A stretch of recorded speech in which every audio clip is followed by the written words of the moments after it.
আপনারা অবশ্যই অবগত আছেন যে এই জালেম সরকার, আমাদের দেশে যত সরকার এসেছে সেই সরকাররা পালিয়ে যায় নাই, কিন্তু আমাদের এই জালেম সরকার সে পালিয়ে গেছে আমাদের দেশ থেকে।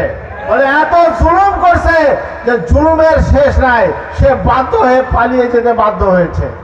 বলে এই জালেম সরকার এমন জালেম ছিল যে 5ই মে যেখানে ওলামা একরামদেরকে ব্রাশ ফায়ার করে মেরেছে, বলে সেই ওলামা একরামের ব্যাপারে এত জঘন্য মতবাদ করছে, তারা বলেছে যে রং মেখে তারা দৌড় দিয়েছে।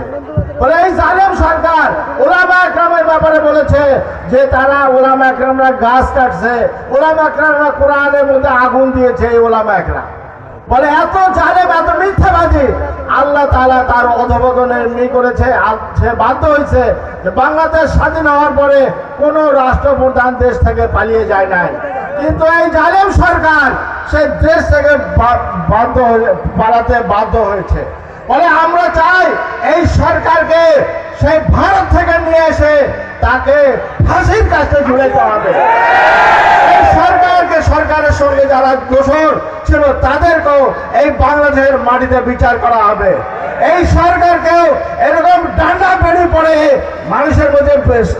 মানুষের মাঝে কি করতে হবে এবং এই জালেম সরকারকে ফাঁসি কাস্টে ঝুলাতে হবে, যাতে মানুষরা দেখে যেন এটা নসিহত হাসিল করে পরবর্তী সরকার যে এরকম জুলুম থেকে যেন তারা আর জুলুমের চিন্তা ভাবনা না করে।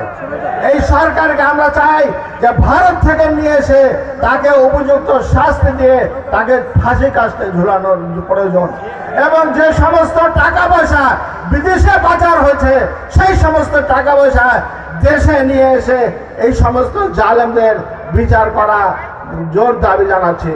আওয়াখারু দাওয়ানা আলহামদুলিল্লাহি রাব্বিল আলামিন।